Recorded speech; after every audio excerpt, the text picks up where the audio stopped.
Nouveau numéro de 100% Bénin sur Sika. Mesdames, Messieurs, bonjour et bienvenue. Au Bénin, la bataille politique pour 2019, c'est-à-dire pour les prochaines législatives, est-elle déjà lancée? Toujours est-il qu'au regard du dernier développement de l'actualité, la classe politique semble avoir retrouvé une certaine vivacité depuis l'épisode du rendez-vous manqué de révision de la Constitution. On assiste dès lors à une redistribution des cartes avec à la clé une nouvelle configuration du paysage politique national. En face du président Patrice Talon qui annonce l'éventualité d'un second mandat et de son camp qui entend désormais jouer à fond la carte de la politique, Sébastien Adjavon est redescendu dans l'arène, très critique envers le pouvoir, pendant que le Front pour le sursaut patriotique formalise son existence par l'élaboration d'une charte et les 23 députés anti-révisionnistes se serrent les coudes, formant un bloc solidaire. Le mois d'avril 2017, on peut le dire, a été au Bénin celui d'un regain d'activité politique. 2019, encore loin, mais déjà si proche, c'est le thème du débat de ce jour. Et pour le faire, deux analystes politiques en plateau. D'abord, Eugène Alossoupo, bonjour. Bonjour, chers confrères, et bonjour aux amis téléspectateurs. Vous êtes le rédacteur en chef adjoint de Radio Soleil FM au Bénin. C'est un plaisir de vous avoir avec nous. Plaisir partagé. Également avec nous, Michel Aono, bonjour. Bonjour. Journaliste, vous êtes le directeur de publication du quotidien béninois d'information et d'analyse, le Palmarès. Merci d'avoir accepté notre invitation. Merci bien. Eugène Alossoupo, le mois d'avril 2017 a été celui d'un regain d'activité politique au Bénin après quand même une année entière d'accalmie. C'est quand même un constat.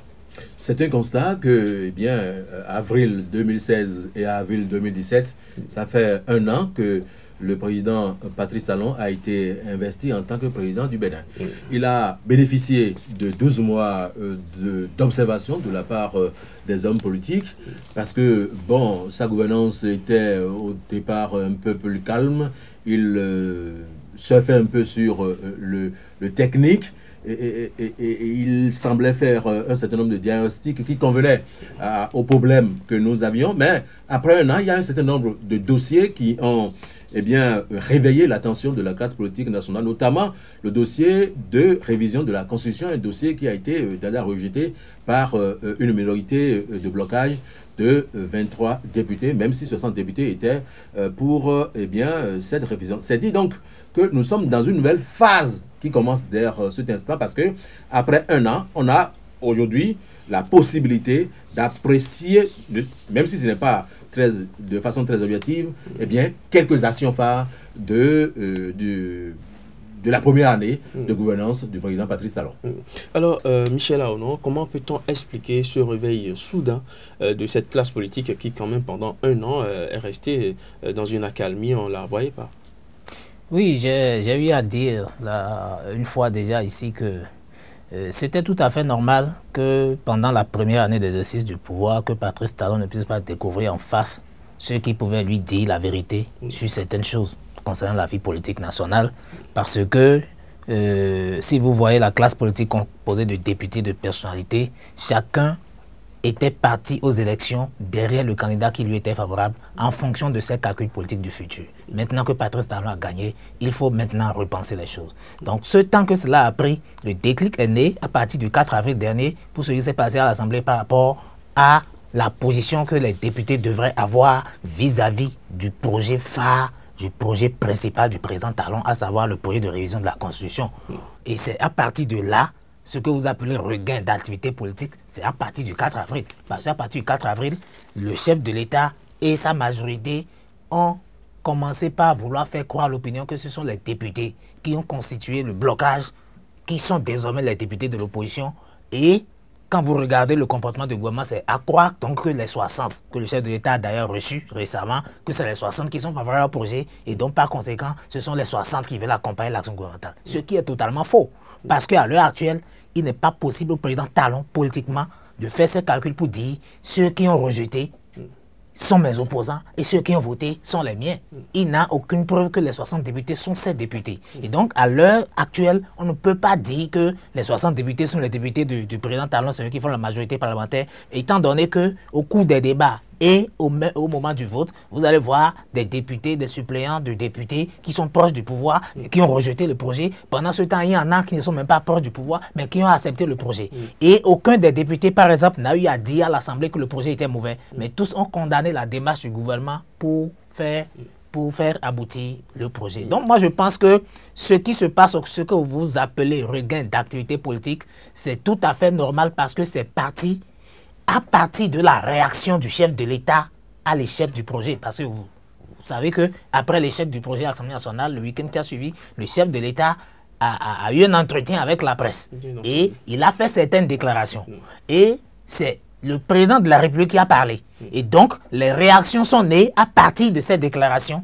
Et c'est dans la foulée des réactions qui sont nées à la suite des déclarations du chef de l'État qu'on peut classer les réactions de M. Sébastien Javon et autres. Et donc, notez aussi qu'au niveau du front, ils ont compris qu'il faut maintenant se renforcer, se serrer les coudes pour mieux s'organiser désormais face au pouvoir du président Talon.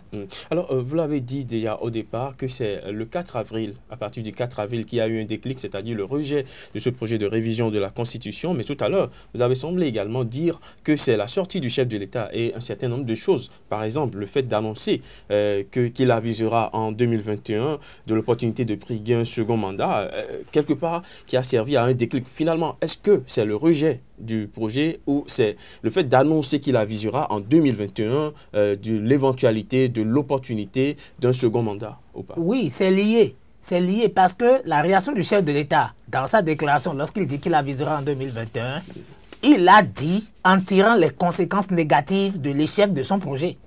Donc c'est une manière de faire chanter la classe politique. Comme vous avez rejeté mon projet phare, donc ça veut dire qu'il est allé même jusqu'à dire qu'il reconnaît maintenant qu'il y a des gens qui veulent accompagner son action et qu'il y a des gens qui ne veulent pas accompagner son action. Et quand il tire les conséquences, et partant des conséquences négatives du rejet de son projet de réforme constitutionnelle, il dit maintenant qu'il l'avisera. Donc pour lui, c'est que le mandat unique de 5 ans serait d'actualité si on arrivait à réviser la Constitution. Ce qui n'était pas sa promesse de campagne. Parce qu'au cours de la campagne, quand il avançait l'idée, la notion de mandat unique, il n'avait pas mis la condition que c'est quand il parviendrait à réviser la Constitution. Il a dit, quel que soit ce qui se passera, je viens pour un mandat de 5 ans pour faire des réformes. Et mieux, le 6 avril, à Porto-Novo, dans le discours de prestation de serment, il a encore dit qu'il fera du mandat unique une exigence d'ordre moral. Par conséquent, il ne peut pas aujourd'hui vouloir dire que c'est parce qu'il n'a pas pu réviser la Constitution que maintenant il avisera s'il peut être candidat ou pas. Même si la Constitution qui est en vigueur aujourd'hui lui donne la possibilité d'un second mandat, lui, il a l'obligation morale, comme il l'a dit le 6 avril 2016, il a l'obligation morale donc de tenir parole. Maintenant, si les contingences politiques aujourd'hui, au regard donc de ce qu'il vit et de ce qu'il voit, il estime que le mandat unique ne lui permettrait donc pas de mettre en œuvre son programme d'action. Ça, c'est un autre débat. Je vais revenir à vous, Michel. Eugène Alosoukbo, le déclic, selon vous, c'est parti d'où le projet de révision de la Constitution qui a atterri sur la table des députés malgré que le peuple n'en voulait pas, ou la déclaration du chef de l'État d'aviser de l'opportunité de briguer un second mandat en 2021. Plusieurs choses se sont passées dans un mouchoir de poche, parce que la référence était l'an 1 du président Patrice Talon. Donc tout le monde voulait l'apprécier à partir de ça. Et à entendre le ministre de la Justice qui portait le projet de révision de la Constitution, c'est que le projet là devait faire partie du bilan de l'an 1 du président, le bilan politique. Du bilan politique de Patrice Talon. Ils n'ont pas pu arriver à faire accepter ce projet par les autres. Donc ça a fait naître en eux une autre réaction, la réaction purement politique. Et il aurait fallu ça pour que le président de la République intervienne.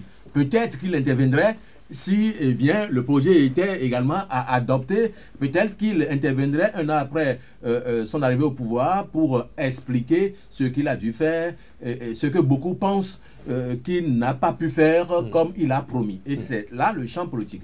Alors, j'ai compris finalement que le président de la République a été confronté à un certain nombre de réalités politiques.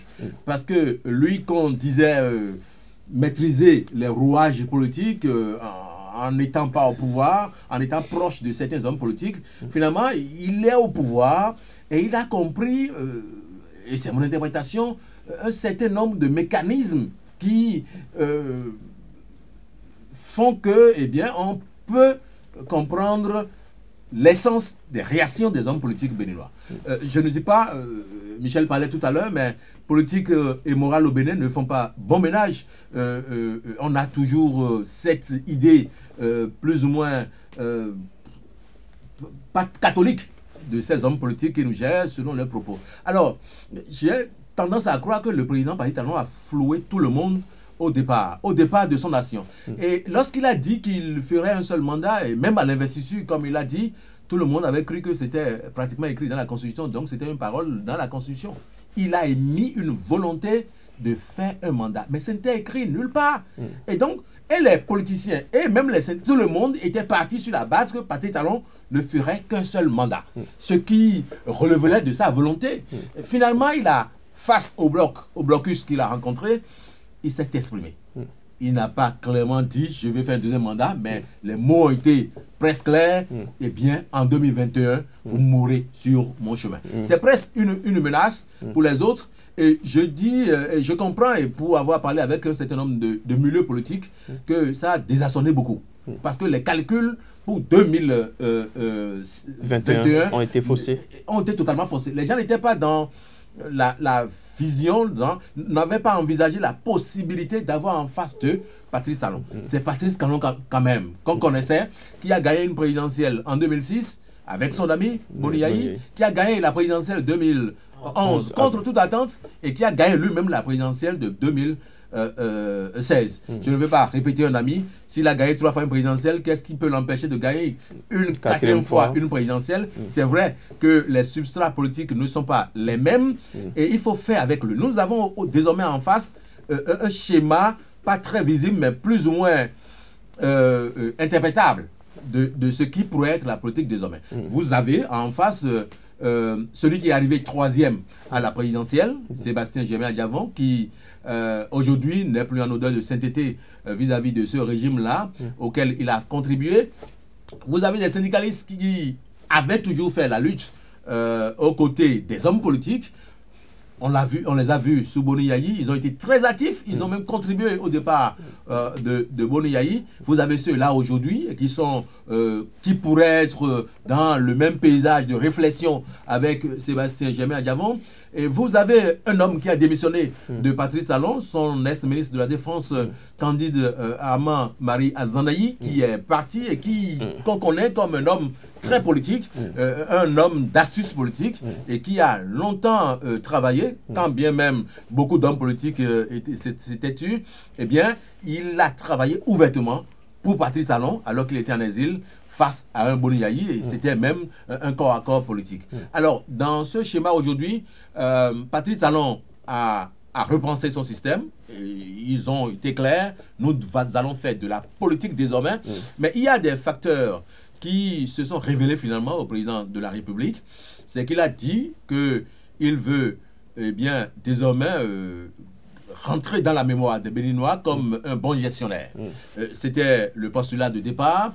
Mais finalement, il se rend compte que pour un quinquennat, il aura à affronter 3 élections successives. Ça veut dire quoi?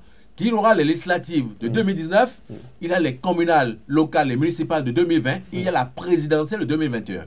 Alors, en définitive, sur 5 ans, il n'a que 2 années, pour ne pas exagérer, ou 18 mois, pour être, parce que avant les législatives de 2019, il faut qu'on enclenche la période de campagne, et la campagne n'est jamais le temps qu'on aura fixé, c'est bien avant, on parle de pré-campagne ici au Bénin, donc le pays sera très agité ces 3 années. Donc, ces 3 années, à partir de 2019, il a maintenant le temps pour montrer aux Béninois qu'il est capable de faire quelque chose. Autrement, on va rentrer dans les guéguerres politiques. Nous savons que probablement, sauf cas de force majeure, que Sébastien Germain-Adjavon pourrait être sur ce terrain-là.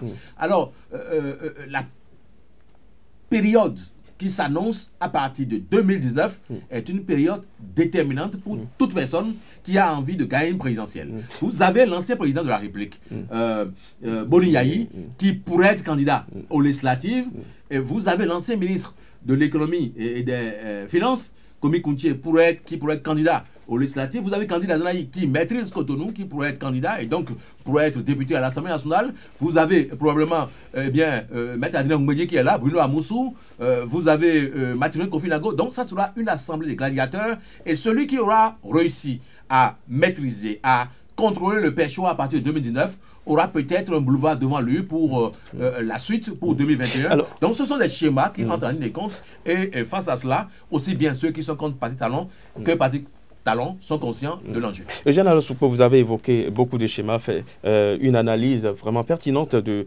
l'échiquier politique actuellement. Mais là, le déclic n'est-il pas parti un peu tôt? Nous sommes, après un an de gestion du pouvoir, nous sommes en 2017, Patrice Talon est devenu en 2016. On avait analysé, tous les analystes politiques l'attendaient déjà, entrer en politique en 2018. C'est venu un peu tôt. Michel Aono, Sébastien Adjavon, qui réapparaît dans l'arène politique après sa dernière sortie très critique quand même envers le pouvoir, les 23 députés anti-révisionnistes qui affichent une certaine solidarité formant un bloc et pendant ce temps un front qui a combattu la révision de la Constitution, le Front pour le sursaut patriotique, qui formalise son existence par une charte. Est-ce qu'on peut dire que Patrice Talon a aujourd'hui en face de lui une véritable opposition? Oui, on peut le dire. Je pense qu'avec ce qui se met en place, au fait, chacun s'organise déjà pour 2019. Parce qu'à partir de 2019, 2020, 2021, c'est des années électorales. Et il faut se préparer. Pour se préparer, ce n'est pas à 6 mois. Et donc, tel que le président Talon est en train de comprendre les choses, il lui faut maintenant faire la politique. Et ce qu'ils sont en train de dire nous avons fait désormais la politique, c'est que le président et son entourage doivent se battre désormais pour avoir des élus locaux à partir de 2020, pour avoir des députés, pour pouvoir contrôler la machine qui va désigner le président de la République en 2021. Et si déjà, il tient un discours comme ça pour dire qu'il avisera, c'est en fonction donc de ce que les communales et les législatives vont donner qu'il avisera, pour voir s'il faut être candidat ou pas. Et donc, si cela était favorable pour son camp, c'est fort possible qu'il dise désormais qu'il est candidat pour 2021.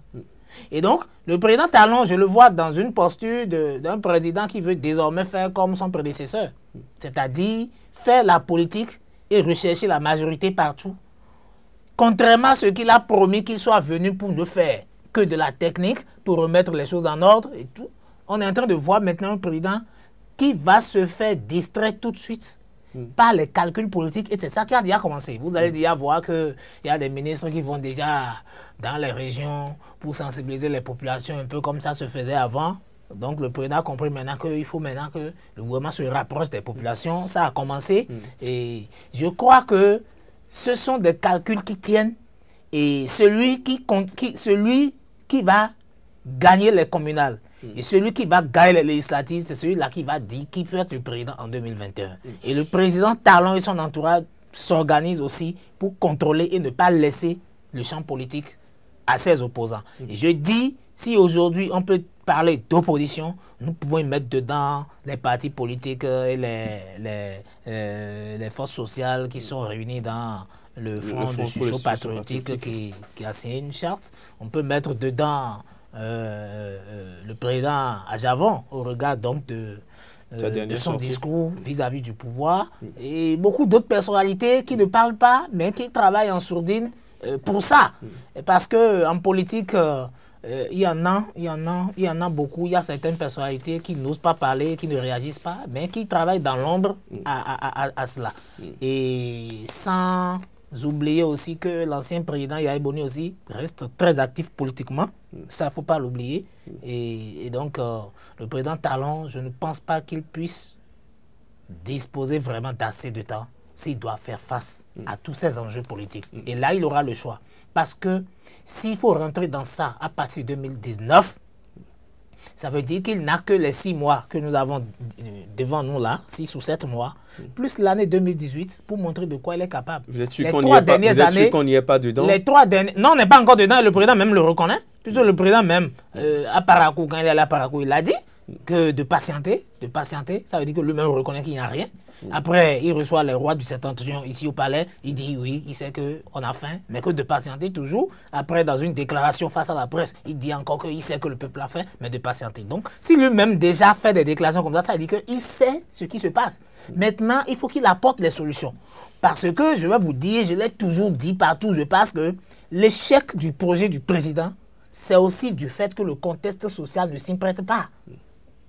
Ah oui, vous ne pouvez pas introduire une réforme d'envergure, une réforme constitutionnelle sans préparer un climat social qui favorise. Parce qu'en réalité, la Constitution, c'est pas contrairement à ce qu'on fait véhiculer là, ce n'est pas l'affaire des députés seuls. La Constitution dit que l'initiative appartient au président de la République et aux membres de l'Assemblée nationale. L'initiative. Mais la Constitution n'a jamais dit que c'est l'apanage du chef de l'État. Et qu'est-ce qu'on a constaté? On a constaté qu'on a fait de l'obscurité autour du projet et on l'a envoyé à l'Assemblée d'abord, avant. Et c'est quand on a perçu l'échec du projet qu'on a commencé maintenant par faire de la propagande autour. Ça ne peut pas marcher. Michel, on ne va pas refaire ce débat. Nous sommes à une phase de relotissement politique au plan national. Vous savez, Patrice Talon a encore 4 années devant lui. Quoi qu'on dise, il fera les 4 années. Pour l'homme politique qui est en marge du système et qui veut se repositionner, c'est d'abord l'intérêt immédiat qu'il a. L'intérêt immédiat qu'il a, c'est qu'il a 4 années. Et probablement, si ça leur marchait, c'est qu'il a 5 années en plus des 4 années. Donc, ça fait 9 années. Ça ne laisse pas indifférent un homme politique. Si il se reloge de l'autre côté des forces des FSP, socio-patriotiques, etc., il sait qu'il a 4 années d'opposition à faire contre Patrice Talon et quitte à voir la suite qui peut être aléatoire. Ça ne veut pas dire que le camp, ça veut dire que le camp de Patrice Talon ne va pas se dégraisser totalement. Il y aura des personnes qui vont s'y ajouter, il y aura des personnes pour conviction personnelle qui vont quitter comme candidat à Zanaï. Et donc, nous sommes dans un champ d'équilibre permanent. Et ce champ-là, la balance va se pencher du côté de celui qui sera. Vous savez, de part et d'autre, il y a de l'argent. Que ce soit du bloc de Adjavon, de Boni-Yahi, eh bien, il y a de l'argent. J'y ajoute Komi Koutié. Et de côté de Patrice Talon, il a de l'argent aussi. Donc, les moyens financiers ne manqueront pas. Ce qui fera peut-être la différence, c'est la capacité des individus à l'intérieur de ces 2 blocs à transcender un certain nombre de difficultés, à générer des astuces politiques qui puissent permettre à chaque camp de gagner sur l'autre.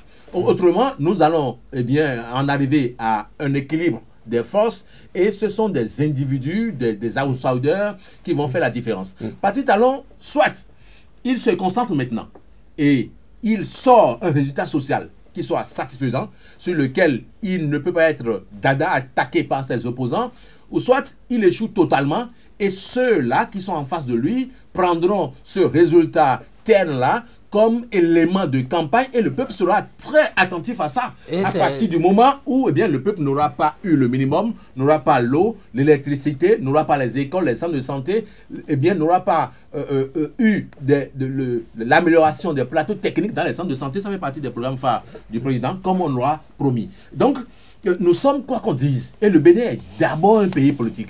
Nous sommes en politique et nous serons en politique, et dans la tendance, lorsqu'on ne fait pas de politique, et c'est la caractéristique de nos journaux à l'intérieur, j'ai un directeur de publication en face, lorsque vous ne publiez pas des informations politiques, vous ne vendez pas assez au Bénin. Donc nous sommes des aimants politiques.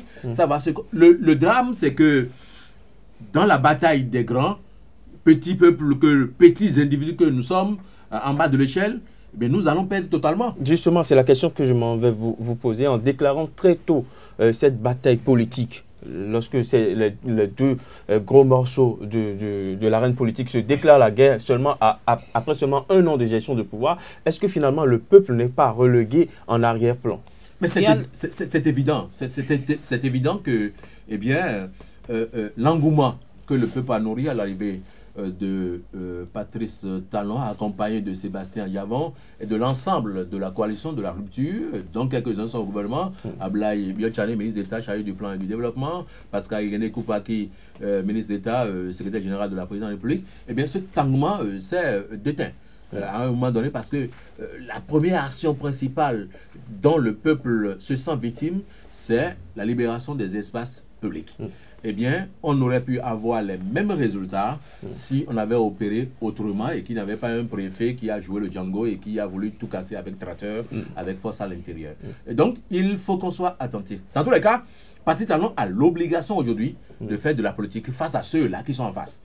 Mais passer le temps à ne faire que de la politique, eh bien, nous n'aurons pas les résultats. Ce que nous voulons, c'est de l'eau, c'est de l'électricité, c'est des pistes rurales pour écouler les produits vivriers vers les centres-villes et c'est un minimum de bien-être social. Alors, passer le temps à ne faire que de la politique, est-ce qu'on n'en est pas là? Non, l'opposition a les moyens de le distraire suffisamment pour pouvoir le prendre à la fin pour montrer qu'il n'a rien fait. Parce que si déjà on vient de faire un an et que le président nous dit d'espérer dans 2 ans, alors qu'on a un budget de 2010 milliards et on a un PAG de près de 9 milliards, je crois, 9 000 milliards, voilà, et que dans le même temps, la loi sur le partenariat public-privé n'a pas reçu l'assentiment de la Cour constitutionnelle et qu'on doit reprendre et que vous savez que dans la procédure, ça risque de nous prendre encore 5 à 6 mois avant d'avoir une nouvelle loi sur le partenariat public-privé, et que dans le même temps, avec le secteur privé, ça ne va pas, et que déjà avec le président du patronat, le courant ne passe pas, vous pensez que le contexte là permet à un gouvernement de manœuvrer correctement? Je ne pense pas. Et moi, j'ai regretté le fait que Patrice Talon puisse avoir comme adversaire quelqu'un comme Sébastien Javon. Non pas simplement parce qu'il a été son allié politique, mais parce que Sébastien Javon, c'est le président du patronat. Et Sébastien Javon est un grand contributeur. Et donc, moi, je ne pense pas l'intérêt qu'il y ait pour un gouvernement d'avoir quelqu'un comme ça en face. Laissons la politique. Mais je dis, si nous prenons les choses comme ça et que ça reste comme ça, je vous dis qu'il sera très difficile de faire la mobilisation des ressources telles qu'on le promet pour atteindre les objectifs. J'en doute très fort, parce que le président même reconnaît que c'est de l'investissement privé qu'on espère. Mais l'investissement privé, c'est le secteur privé. Mais comment se porte le secteur privé aujourd'hui au Bénin? On peut faire le débat. Donc, moi, je doute même qu'on puisse mobiliser autant de ressources. Le budget 2017, nous sommes pratiquement bientôt dans le 5e mois de l'année. Mais vous avez déjà vu quel investissement qui est prévu dans ce budget-là qu'on a déjà démarré. Mais on est déjà 5e mois. C'est comme ça que le temps passe. On n'est pas forcément dans le secret. On n'est pas forcément dans les secrets du ministère des Finances et de la gestion que le gouvernement fait de ses ressources. Non, c'est pas des trucs cachés. Les positions exécutées, les lignes budgétaires, tout ça, c'est des choses, c'est des renseignements que vous pouvez avoir au niveau des ministères et autres là. La preuve, je crois que le ministère de l'Environnement a fait revue PT à la fois passée, on n'a pas tenu compte de ce budget. Alors, donc c'est un peu ça. On va certainement revenir dans une autre émission pour le budget. Nous parlons aujourd'hui du terrain politique. Eugène Alossoupo, 2019, encore loin, mais déjà aussi proche. Oui, aussi proche, et tout homme qui a eu l'envie de continuer la course politique à succès doit s'en préoccuper de la manière la plus active. Et commencer ça de la manière la plus active. C'est total. Oui. Vous savez, il y a un déchaînement des passions politiques au vu de celui que les autres ont en face. Les gens savent qui est Patrice Talon en matière de capacité, de ruse et d'astuce politique. Mais il était tout ça sans être président de la République. Maintenant, il est président de la République. Ça veut dire quoi? Il a toutes les forces à sa disposition. Il a en griffe la nation à sa disposition. Et il y en a qui vont continuer à l'aider dans sa volonté d'aller au-delà de d'aller à 2021. Cela veut dire quoi? Que il a l'obligation d'avoir un certain nombre d'environnements politiques qui lui soient favorables. C'est une obligation. Vous ne pouvez pas être ambitieux à aller à un deuxième mandat, à vouloir un deuxième mandat, sans avoir des supports politiques qui vous permettent d'affronter les difficultés et les hommes politiques. Vous savez, au Bénin, on sait qui est qui. On connaît les hommes politiques, qui maîtrisent quel territoire. Il y en a qui sont là, qui sont députés depuis 30 ans, qu'on n'a jamais pu dessoucher malgré la violence verbale du président Boni Yayi contre ceux-là. Ils sont là. Ceux-là, on ne peut pas, si vous ne les voyez pas, vous ne pouvez pas rentrer dans leur localité. Il y a d'autres qui sont de nouveaux, qui émergent et qui sont aussi quand même populaires. Le Bénin est un pays politiquement loti. Et lorsque vous contrôlez le maximum de l'eau politique, eh bien, vous vous en sortez gagnant. Alors, tout porte à croire qu'aussi bien le camp présidentiel que le camp qui se met en place en face voit en 2019 un virage crucial sur le parcours du quinquennat en cours. Oui, 2019, c'est le déterminant. 2019, c'est le déterminant. Et c'est heureux que le président Talon l'ait compris maintenant, qu'il a oublié de faire la politique parce que le poste qu'il occupe, c'est un poste politique. Mais dit qu'il ne fait pas de la politique, c'est ça, ça a commencé déjà. Et il doit le faire parce que si il ne rentre pas dans ses actions, il risque d'avoir des difficultés sur les deux dernières années de sa gouvernance face à une Assemblée nationale composée majoritairement de ceux-là qu'on connaît. Donc il sera obligé donc de s'organiser, à défaut d'avoir la majorité absolue, au moins disposer d'un certain nombre de députés qui t'a joué maintenant individuellement sur d'autres pour les faire ramener à sa cause. Donc la guerre va commencer. Et dans le même temps, pour aller au niveau des populations, il faut passer par les élus locaux, les élus communaux, tout ça. Donc il faut que le chef de l'État dispose d'un groupe politique qui aille aux élections et qui lui réserve au moins au plan local des élus. C'est tout ça qu'on met dans la machine qui va travailler pour 2021. Mais si le chef de l'État n'a rien de tout ça, il sera éclaboussé très tôt.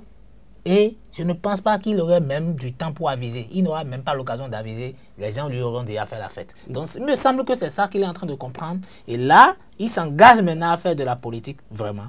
Et le camp d'en face aussi n'est pas petit. Et je regrette. Le camp d'en face aussi n'est pas petit. Et donc, ce qui va commencer maintenant, nous risquons donc de rentrer, je suis désolé, hein, dans de la distraction. Et si le président Talon ne fait pas attention dans ça, il sera distrait politiquement. Et il va oublier même qu'il a un PAG.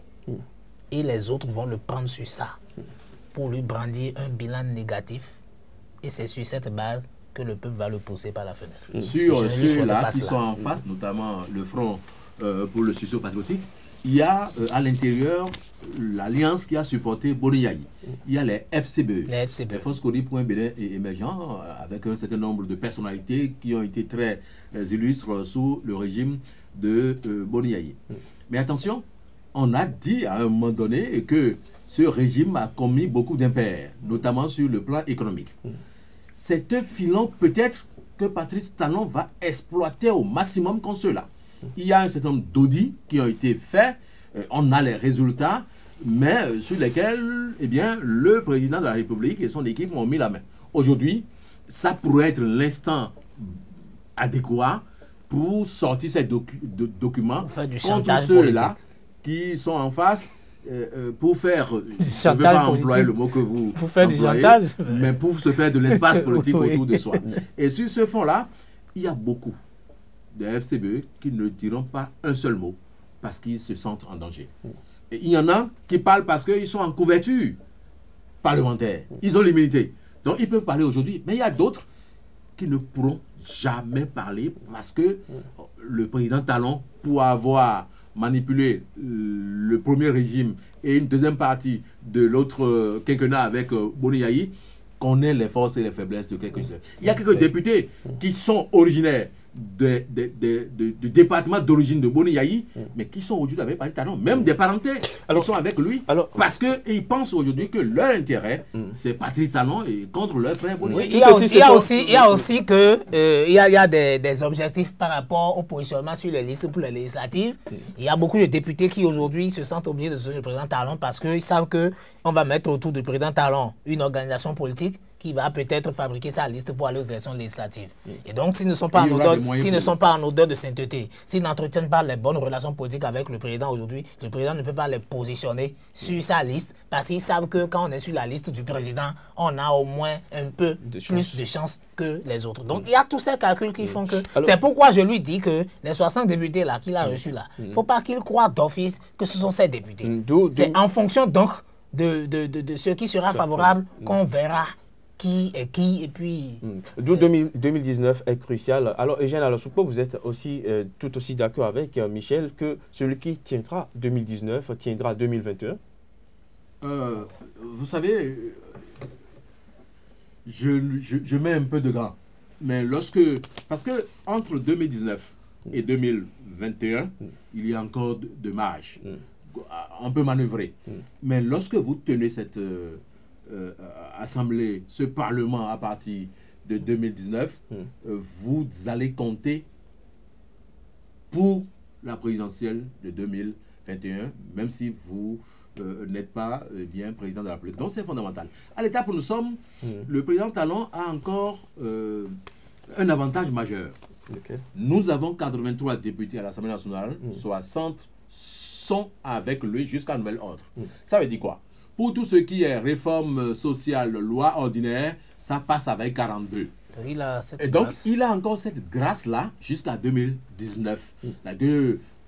Bon, les lois des réformes, sur les réformes sociales, les trucs sur l'environnement, des trucs qui n'ont pas beaucoup d'intérêt politique pour ceux-là qui sont en face, quand bien même ils seront contre, eh bien, nous ne pourrons pas constituer le blocage parce qu'on a besoin de 42 députés pour faire passer tout ce qui est ordinaire. Alors, il doit en profiter maintenant pour faire le maximum au plan social. Parce que s'il réussit, le fonds sur lequel on va l'attaquer principalement, c'est le fonds social. S'il fait le maximum, parce qu'il a promis d'améliorer les plateaux techniques, de construire des infrastructures socio-communautaires, de créer des logements sociaux, etc. S'il réussit sur ce fonds-là, je suis d'accord qu'il ne pourra jamais faire totalement ce qu'il a promis, parce qu'il y a des contingences politiques, parce qu'il y a des contingences financières. Donc, sur ces bords-là, les autres aussi sont regardants sur ce qu'il doit faire. Et lorsqu'on a dans son lot un monsieur qui s'appelle Sébastien Germain Diavon, qui fait partie de ceux-là qui maîtrisent, il a 23% au premier tour de la présidentielle pour une première fois, donc ce n'est pas négligeable. On ne sait pas ce qui pourrait être une alliance qui va l'entourer vers la suite 2019. Est-ce que lui-même sera candidat aux législatives? Alors, ce sera difficile pour Patrice Talon de voir une 8e législature à partir de 2019 qui a en son sein Boni Yayi et tout le lot là. Ça sera très difficile quand même il aura contrôlé une majorité. Ça veut dire que c'est une majorité qui pourrait balancer à tout moment. Donc, le chemin vers 2021, quand on aura maîtrisé le Parlement de 2019, c'est un chemin peut-être droit, mais il faut être vigilant, il faut s'entourer de béquilles nécessaires pour que la course finale soit victorieuse. Alors Michel, lorsqu'on a entendu... Toutes ces personnalités dont vous parlez peuvent conduire des listes. Comme elles peuvent se mettre ensemble. Comme elles peuvent se mettre ensemble. Si M. Sébastien Diavon peut décider d'être candidat aux élections législatives, et s'il est élu député, il peut discuter le perchoir aussi. Tout ça là, c'est possible. Et le président Yayi Boni, il peut être député sur une liste. Et s'il est député, il peut discuter le perchoir. Alors, lorsqu'on a entendu récemment sur une chaîne internationale que le projet de révision peut revenir sur la table si le contexte politique redevenait favorable, ça veut dire que 2019 est toujours en ligne de mire et que la bataille s'annonce. Oui, oui, je suis d'accord politiquement, mais sur ça, le chef de l'État, je note un certain chevauchement dans sa déclaration et ce n'est pas bien. Parce que dans son entretien avec la presse, il a dit révision de la Constitution sous Talon, c'est rangé, c'est derrière moi. C'est ce qu'il a dit, c'est là. Maintenant que le chef de l'État ait dit ça, et qu'il revienne quelques jours plus tard pour dire qu'il verra encore quand il y aura majorité à l'Assemblée, c'est tout comme si... Non, moi je pense qu'il y a un problème. Le chef de l'État, quand il parle il faut que ça soit parole. Mais n'oubliez pas que ça fait partie de ses promesses de campagne. Ça fait partie des promesses qu'il a fait au peuple de réforme, de réformer la Constitution, de réformer... Et lui-même a renoncé à cela. Il a renoncé publiquement à cela. Dans le débat que nous avons suivi, il a renoncé déjà à ça. Qu'est-ce qui pourrait l'empêcher s'il a la possibilité de le faire, de revenir là-dessus? Mais étant donné que son souhait n'est pas passé, qu'il ne peut pas s'imposer à la nation parce qu'il fait partie de la nation, et donc qu'il fait ce truc-là, et les journalistes lui ont posé la question, il a répondu que la révision de la Constitution sous talon, que c'est du passé, que c'est rangé, que c'est derrière lui, mais que quelques jours après, il déclare encore qu'il la visera encore, qu'il verra encore quand il aura majorité. Qu'il ait majorité ou pas. Toujours est-il qu'il a déjà annoncé, cela ne fait pas encore de 2019. Non, ça réveille encore les opposants qui travailleront à ce qu'il n'ait jamais cette majorité-là pour faire revenir le projet. Puisque les autres sont décidés à travailler de manière à ce que la condition ne soit jamais révisée sous talon. Quand on les lit, quand on les écoute, c'est ce qu'on peut tirer comme conclusion, c'est que la constitution ne doit pas être révisée sous Patrice Talon. C'est ce que moi je déploie aussi d'autre part. Parce que le projet en lui-même, personne n'a jamais dit que c'était mauvais. Mais on a condamné la démarche du gouvernement par rapport à ça, qu'il n'y a pas eu consultation au plan national, tout. Et le gouvernement aussi n'a pas eu la démarche qu'il fallait pour rassurer les partenaires politiques par rapport à ça. Donc c'était difficile donc, de créditer le chef de l'État de bonne foi. Alors, Eugène Alossoupo, 2019, finalement, l'enjeu est de taille. L'enjeu est de taille et chacun des candidats pour 2021 doit prendre dès cet instant les taureaux par les cornes. Ça ne sera pas facile. Je me répète, celui qu'ils ont en face s'appelle Patrice Talon. Et il a des hommes qui sont avec lui, il a une machine avec lui, c'est évident. Il y a des ministres au gouvernement, il y a des cadres techniques qui ont été positionnés, qui sont appelés à travailler pour cela, qui iront dans leur région, comme on a vu sous d'autres régimes, pour aller apporter la bonne nouvelle. Malheureusement, et pour ça, le chef de l'État sera obligé donc de faire un gouvernement politique bientôt. Ah oui, il faut tenir compte de ça, parce que quelques jours avant sa prestation de serment, il a rencontré la presse pas 2 fois, il dit qu'il ne fera pas gouvernement de remerciements, qu'il va nommer les cadres en fonction de tout ça. Il est déjà confronté à des réalités qui lui montrent que ce n'est pas toujours ça. Et donc, que dans ce qu'il reprochait à son prédécesseur, il sera amené à faire les mêmes choses parfois, parce qu'à des moments, il sera contraint donc de remanier pour faire un gouvernement politique, ne serait-ce que pour pouvoir contrôler certains espaces, pour faire des percées politiques, pour sauvegarder certains intérêts. Il sera obligé donc de faire ça. C'est aussi ça. Il est obligé, parce que le poste qu'il occupe, c'est un poste politique. Il est obligé de faire la politique. Et vous verrez dans ce gouvernement des personnes qui sont en position de député aujourd'hui, qui sont populaires et qui vont travailler à l'intensité, à l'intensification de la visibilité du président Patrice Talon. Ils sont en même temps des agents de propagande de l'action gouvernementale. On a un avantage, c'est qu'on est visible. À 0 francs. Voilà. Parce que vous êtes faites visible la à 0 francs. On aura forcément un bloc autour un bloc politique comme l'FCB autour du président. Je suis en train de constater qu'on aura un bloc autour du président Talon et on aura un bloc autour du président Adjavon. Et puis ce sera ça. Plus d'autres personnalités. Merci à vous d'être passé sur le plateau de cette émission. Eugène Alossoupo, rédacteur en chef adjoint de Radio Soleil FM au Bénin. Michel Aonon, directeur de publication du quotidien béninois d'information et d'analyse Le Palmarès. Merci d'être passé avec vos différentes analyses de l'échiquier politique national. Mesdames, Messieurs, ce sera tout pour aujourd'hui. Ravi d'avoir été en votre compagnie. Très bonne suite des programmes sur SICA.